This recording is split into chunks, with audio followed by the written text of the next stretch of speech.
بسم اللہ الرحمن الرحیم۔ السلام علیکم پیارے دوستو۔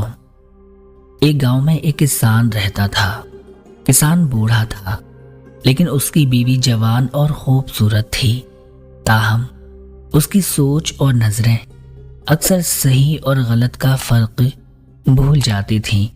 اس کی طبیعت ایسی تھی کہ وہ اکثر دوسروں کی طرف متوجہ رہتی تھی۔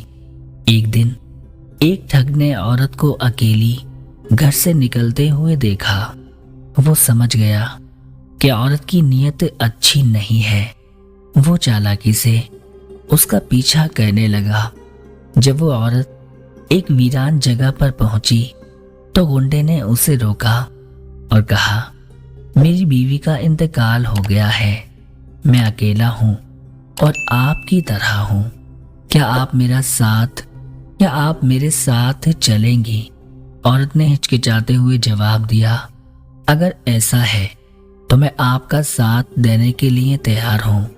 میرا شوہر بوڑھا ہو چکا ہے اور اب میرا خیال نہیں رکھ سکتا، لیکن میرے پاس گھر میں بہت سارے پیسے اور زیورات ہیں، میں انہیں ساتھ لے جانا چاہوں گی۔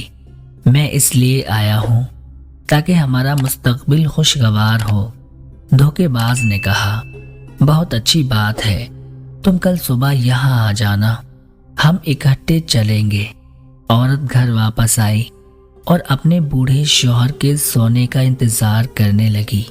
جب کسان گہری نیند میں چلا گیا تو عورت نے سارے پیسے اور زیور کو ایک بنڈل میں باندھ دیا۔ جیسے ہی صبح ہوئی وہ اس جگہ پہنچ گئی جہاں دھوکے باز نے اسے اس سے ملنے کو کہا تھا۔ دونوں وہاں سے اکٹھے چل دیے۔ گاؤں سے ہٹ کر وہ ایک گہری ندی کے کنارے پہنچ گئے۔ دھوکے باز نے اپنے آپ سے سوچا، اگر میں اس عورت کو اپنے ساتھ لے جاؤں تو یہ میرے لیے مصیبت بن سکتی ہے، اس سے چھٹکارا پانے کا یہ بہترین موقع ہے۔ غنڈے نے عورت سے کہا، دریا بہت گہرا ہے، میں تمہیں اور اس سامان کو ساتھ نہیں لے جا سکتا، پہلے میں سامان کو پار لے جاؤں گا، پھر تمہیں اپنی پیٹھ پر لے جاؤں گا۔ عورت نے اس پر یقین کیا اور رقم اور زیورات کا بنڈل اسے دے دیا۔ دھوکے باز نے مزید کہا کہ مجھے اپنے زیورات اور بھاری کپڑے بھی دے دو تاکہ دوسری بار دریا پار کرنے میں آسانی ہو۔ عورت نے اس کی درخواست مان لی اور اسے اپنے زیورات اور کپڑے بھی دے دیے۔ ٹھگ سارا سامان لے کر دریا پار کر گیا۔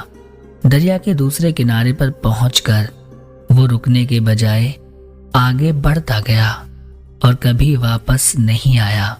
عورت دریا کے کنارے اکیلی بے بس اور پریشانی سے بے چین تھی۔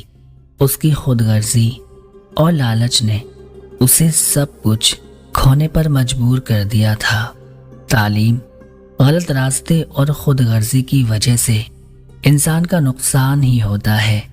زندگی میں صحیح راستے پر چلنا اور سچائی کے ساتھ جینا ہی حقیقی خوشی کی بنیاد ہے۔